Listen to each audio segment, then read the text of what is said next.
From Wana Brands, welcome to Enhance Your Life. I'm your host, Jonathan Small, and each week I talk to people from all sorts of professions and backgrounds about how cannabis has enhanced their lives and how this healing plant can enrich your life too. Hey everybody, welcome to the Enhance Your Life podcast. My name is John Small and I am your host. Got a really interesting episode for you today. You know, after 12 years on the job with a spotless record, my guest Scott Martin was fired by the Buffalo Fire Department for failing a random drug test way back in 2020. And he was terminated from the department exactly a year ago from today. Now, Scott is an Air Force veteran, and he's a licensed medical marijuana card holder who used cannabis to treat his PTSD symptoms.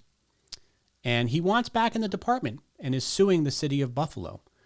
And the case is the first of its kind in New York State, and it raises the issue, among many, of whether an employee can be fired for the legal use of medical marijuana.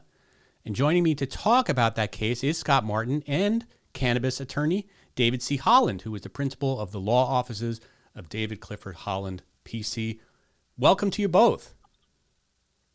Thank you. I'm glad to have a chance to be with you on this program today. Great. That is David. And Scott, how are you doing today?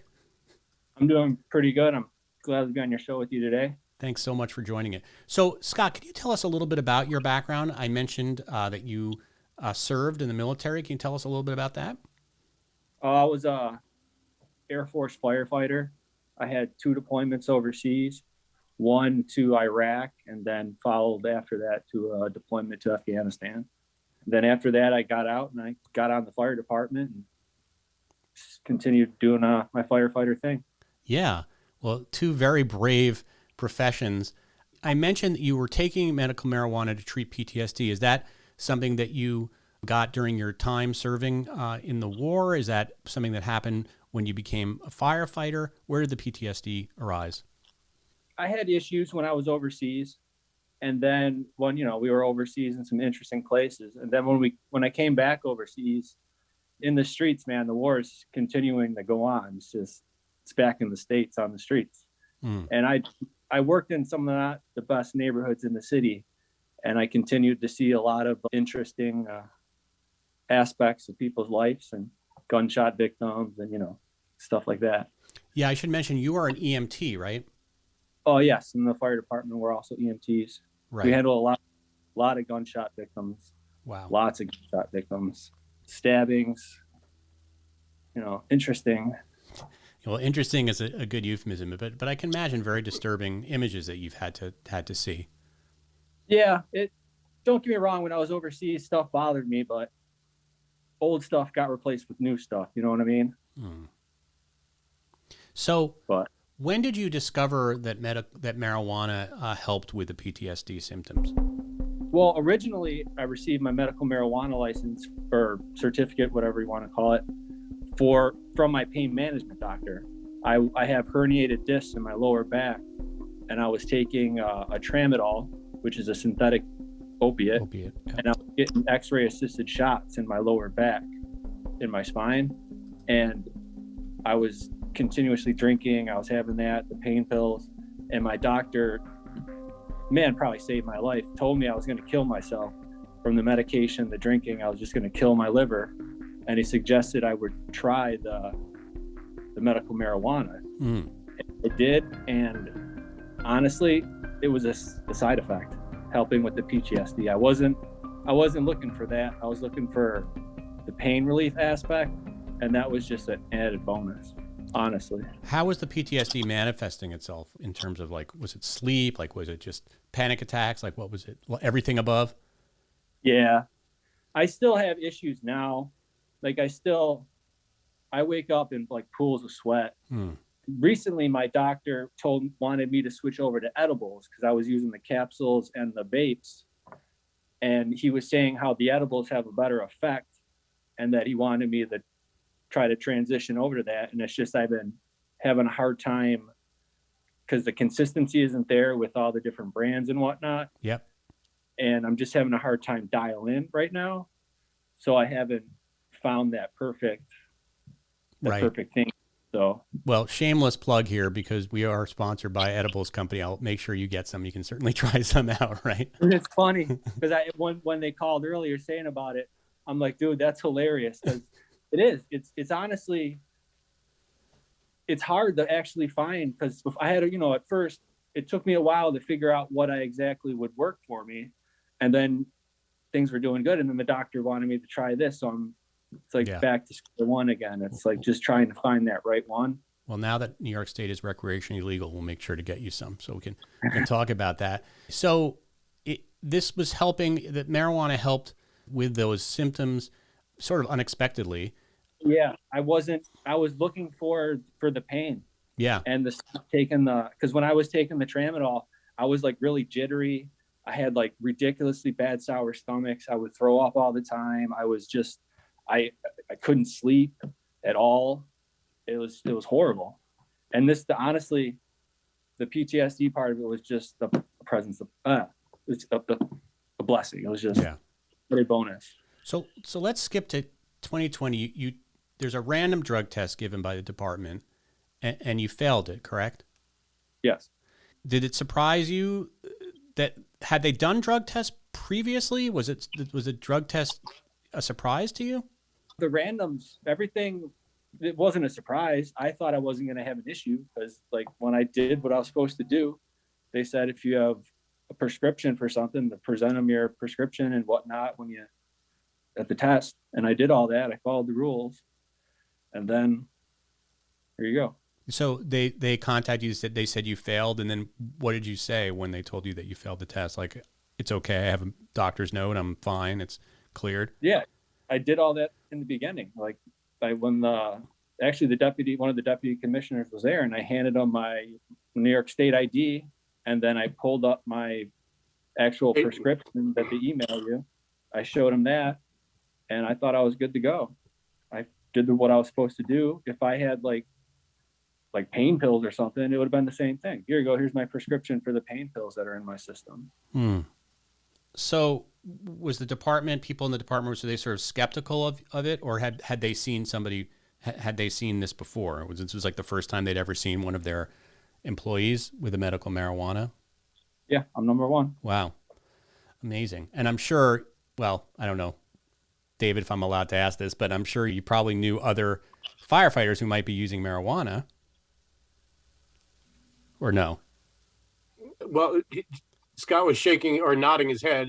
Yes, he's not the only firefighter to use marijuana. He was the first medical patient to fully disclose at a random test, hey, I'm going to show a positive. I'm allowed to be positive based on my prescription and my So you were totally forthcoming about it. It wasn't like, oh, you caught me. You were just like, when you took the test, you're like, oh, by the way, you're going to find marijuana in my system because that's my medicine. Yeah, it's called I didn't stop and buy some fake pee. I could have. I didn't. Yeah. I did nothing wrong. I did everything right. Yeah. I want to just go back to using marijuana because I bet people in your line of work, there's a real stigma attached to marijuana in the military. I would imagine maybe in firefighting and EMT work. Did you have that stigma as well? Did you? No? The stigma isn't there. The people on the ground, the guys like me, the stunt bums, the stigma's not there. We understand. Right. They know. It's just higher ups that. Right. So even before you started using marijuana, you didn't have a stigma about it. You weren't like, oh, I would never smoke marijuana. No, there was no issues. I'm not a shy person. Mm-hmm. I tell people stuff. I tell people all the time what I did. I get messages almost every week from young guys on the department asking me what they should do. They want to try it. It's like, I'm not telling them what to do, but I tell them what they could do, and how it helped you. Yeah. I know it's not for everyone. Right. But they should be able to try it. I agree. Okay. So let's cut to, you get terminated. So I guess there's a little back and forth because you don't get terminated right away. Right. So no. What's the chronology there? They sent me to, I forgot what it's called. EAP. What's it's that? Like early assessment program or employee assessment program, I think, right? Yeah, I don't remember what it's actually supposed to. But what is that exactly? like a drug counseling to see if I have actual issues. Right. And what did they find? Oh, actually, the day that they cleared me saying I had no issue was the day I was actually fired. Hmm. I was cleared from saying I had no issue. And what was the reason that they ultimately fired you? What did they say? The city? Yep. Because I failed another drug test that I don't want to say anything else unless David says I can. That's the bottom line answer also. And we'll leave the rest of that out because it doesn't really matter for this. But yeah, he basically continued and made it clear he was continuing to be a medical patient and would use medical cannabis while he was under the EAP program. And everybody's, like he just said, the counselor and all the people, including his captain, all signed off saying, no issues with him whatsoever. And yet he's terminated for it. And that's where this whole interaction between the collective bargaining agreement and his rights as a medical patient comes into play. Well, explain that to in sort of layman's terms, if you can, to our audience about the case here that you have presented. Sure. So most large-scale employers, and particularly municipalities, enter into what are called collective bargaining agreements. They have thousands of employees. They can't negotiate special terms with each and every one of them. What will be your overtime? What's your shift hours? What's your pension benefits? So they do that on what's called collective bargaining units, which really go out and on behalf of all the employees, negotiate for the best terms they can get for the employees and for the employer. In 1984, the fire department in the city of Buffalo, with the Buffalo Professional Firefighters Association, which is part of the local union there, entered into collective bargaining agreement, and that gets amended every several years. And in 2011, there was a dispute over some of the terms.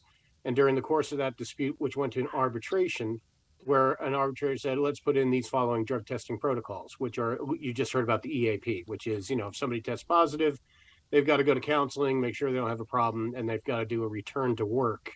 It's called a return to work test before they can be reinstated to their position. And that happened in 2011. And in 2014, New York ended up passing its medical marijuana statute called the Compassionate Care Act. And under that statute, medical patients have a very restrictive set of criteria that they must meet in order to be designated as medical patients, and Scott fit those, including with chronic pain. The problem was, and with that, not the problem, but with that designation, if you have a qualifying condition like chronic pain, which Scott does, a medical professional who's trained under the state's program can recommend, as he did, medical cannabis to Scott. And as a medical patient, where the Department of Health then reviews that recommendation and approved it, he's deemed to have a disability, not in the traditional sense, but he's deemed to have a disability, and as such as is protected against any discrimination, especially in the workplace. So just because he's a medical marijuana patient and tests positive for marijuana doesn't mean you can discriminate against him and all of a sudden suspend and terminate him like they did. So that's at the heart of it. And the problem is that the collective bargaining agreement, after 2011, when they came in with that arbitration award I was telling you about that set up all these drug testing protocols, never updates itself to allow for medical marijuana patients like Scott who are employees. And what do you do with those special rights they're granted under the law? And in fact, the city of Buffalo has said through the fire commissioner that they knew about the special rights medical marijuana patients may have under the law, but they chose to negotiate those rights away to get better contract concessions, and they didn't believe that was necessary to accommodate anybody.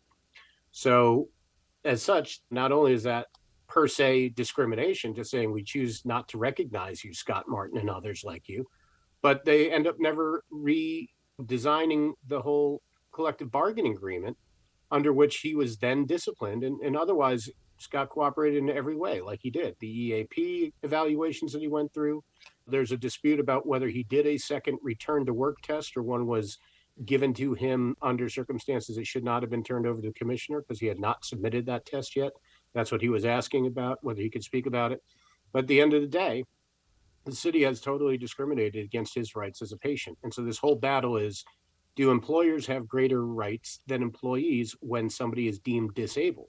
And that's at the heart of it. And you'll hear in collective bargaining that you can deal away all sorts of rights. Your right to freedom of speech, your right to political campaigning in the workplace, all that can happen. But a disability, I've never heard of anybody with gender or pregnancy or race or religion have to, have their rights bargained away without them even being aware of it. Right.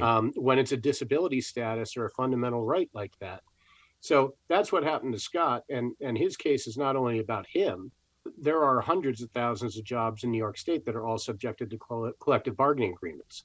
Right. So if those people are medical patients, they probably, this case being the first of its kind that we know of in New York State, will determine how it plays out across the whole spectrum of all other employees and employers with regard to collective bargaining. Now, obviously, you're not on the side of the state, and we don't know really where they're coming from. Is there some concern, do you think, that they have they expressed concern that if they allow marijuana in the forest, people, will come to work high, they'll do their jobs high, that, without, they'll be ineffective? I mean, is that kind of behind a lot of this? Is there these kind of maybe untrue stigmas that are behind the reasoning that they're banning it like this? It's a great question that does not have an easy answer. But yes, it's all that prohibition paranoia and Right. that propaganda that came out and the stigma. The realities are New York became an adult use state in 2021, right? So we legalized here as well. And the Department of Labor, with regard to adult use, what we call recreational use, have said that you're no longer allowed to drug test anybody for marijuana unless it's subject solely to a collective bargaining agreement. And even then, a positive test cannot be the basis for suspension or termination, because that's what their right is with regard to the freedoms that have been bestowed on them under the law. So in that context, they couldn't do much with the positive results as what the Department of Labor has said so far. So imagine a medical patient who's deemed disabled.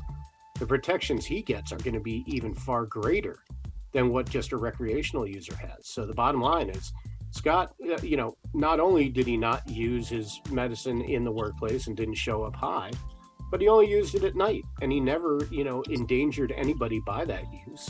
And he is a very formidable fireman and specialist in what he does, as well as an EMT. And he should be allowed to return to work because he's done absolutely nothing wrong here. Yeah, Scott, I mean, that's, so you don't, I think people might be asking, you didn't go to work high, you were using it as your medicine, like David said, at night, right? And off hours. Yeah.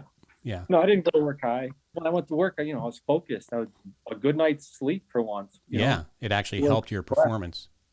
Yeah. And I stopped drinking too. So I'm not going to work hungover anymore either. It's just, there were so many added bonuses. Yeah. I think it made me better at my job, honestly. But did they screen for alcohol in those random drug tests? I don't remember being breathalyzed. I just remember peeing. Yeah, but it's interesting. The double standard there. I'm just wondering. Listen, opioids, right, which have been the bane of our modern civilization. There's, you get a free pass as long as you can produce a prescription for it. Whereas guys, some of the contacts I've had up in that area have said that guys don't have legitimate needs for the opioids. They're just addicted to them, but they're allowed to continue on. And there's guys who give them the heads up. From what I heard through the rumor mill, that guys have been given the heads up to avoid going to work one day because their number was up for a random test. So, and they're told to come back another time when they're going to test clean. So it's bananas and very backwards. Yeah. And cannabis stays with you for 30 days. So there's not that same sort of in and out of the system, but just because you can trace it 30 days later in somebody's bloodstream doesn't mean that they've been high in the last 30 days. It just is traceable, and that's the problem. Yeah. So where are we now in the court proceedings? Is it like a traditional court case where you have a jury and a judge? Is it like that? Not right now, no. So what happened was Scott decided he wanted to bring a case to get reinstated, and I would strongly support him in that. So he just wants to be returned into that exact position he was in right before he had to take that cup and go give his sample. That means his benefits, his salary, his position, seniority, his rank, and all that, same assignments. So we brought what's called an Article 78 proceeding in New York, which is just asking a court to review what the municipal, authorities determined, which was to terminate him. That's what the fire department in the city of Buffalo did. That case right now, the city of Buffalo has filed papers in the form of a motion asking for a summary judgment, which is really asking the court saying there's nothing to try here. Based on the papers and everything that we already know is the evidence that's out there, the city thinks it's entitled to a judgment on a variety of grounds, and that's what their papers say. And so we submitted pretty substantial arguments for why not only judgment should not be rendered in favor of the city, but the court really could render judgment to Scott if it felt inclined. And so we took on all their arguments about this violates federal grants and the Drug-Free Workplace Act and all that. You know, it's all gibberish. They don't even know what they're arguing in that, to be honest. Wow. So when do we foresee, will this go to the court? Will this go to, or will this something be like sort of settled out of court? This will go to a judge initially on that set of papers, and she will render a ruling on that. If she grants obviously in favor of one party, then it's all over, and then you go on to an appeal. But if she says, look, this is too hard, I think that a jury needs to decide this, I think she can, in fact, call a jury on an Article 78 proceeding. And there's nobody I'd rather go in front of a jury with than Scott Martin, who just tells the story of Scott Martin. There's no magic. There's no intrigue. It's just, here's a guy who lays his life on the line every day, and all he wants to do is not suffer from his pain and PTSD. I mean, he's a patriot and somebody, who has legitimate use for that medication. Yeah, it's an incredible story. Scott, what are you up to now? I mean, now that you're not working with the fire department. I keep myself busy. I have a pretty big backyard.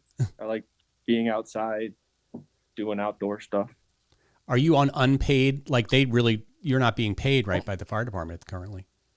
No, I'm unemployed at the moment, but I filed a claim with the VA for my issues I had from the service. I never did in the past because I was always gainfully employed. I never thought I deserved any of those benefits because I was able to work.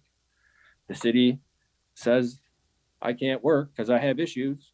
So I filed a claim with the VA and I'm receiving VA benefits at the moment while I try to find a job, but I'm not a spring chicken anymore. I don't have any other certifications. All I've ever done was a firefighter. And right. That's your great love and that's what you do.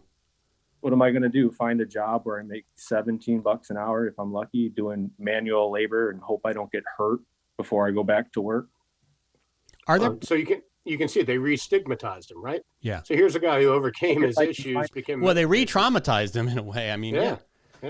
I mean, it's so harmful. Are there precedents in other states where firefighters they're more permissive, like in Colorado, Pittsburgh? Yeah. Oh, that's awesome. I mean, they have a program. Go get help. Get off the opiates. Get on medical marijuana. Huh. But you don't want to move to Pittsburgh. No. But it turns you're a Bills fan. You're a Bills fan. I mean, yeah. It's a gateway off of the hard drugs. That's what marijuana is a gateway for. Right. But it really helps people with addictions. But in all seriousness, Scott, I mean, while you sue the city of Buffalo, have you thought about moving? My mom, luckily, actually right after I was terminated, my mom got really ill and almost passed away. And I can't leave the area. Plus I have a daughter. Yeah. So yeah, that makes sense. Yeah. If I try to move somewhere and get a job, just Google my name. I pop up. Plus the commissioners basically said I'm unsafe and I'm a drug addict. So I can't ever probably get a job as a firefighter anywhere else. So what's the timeline for this? Do we hope? I mean, are the wheels of justice, as Scott said before we went on air, will move very slowly, we know, but do we have some sort of timeline when Scott might get a decision here? So the papers get fully submitted to the judge on March 10th. Now, I don't know whether that judge is going to make a decision right from the bench. I kind of highly doubt it. So it could be a couple months before we have a final decision in that regard. But there's just a whole lot going on the state and national landscape with regard to cannabis that I'm going to be surprised how this plays out if Scott isn't reinstated. I would be very surprised.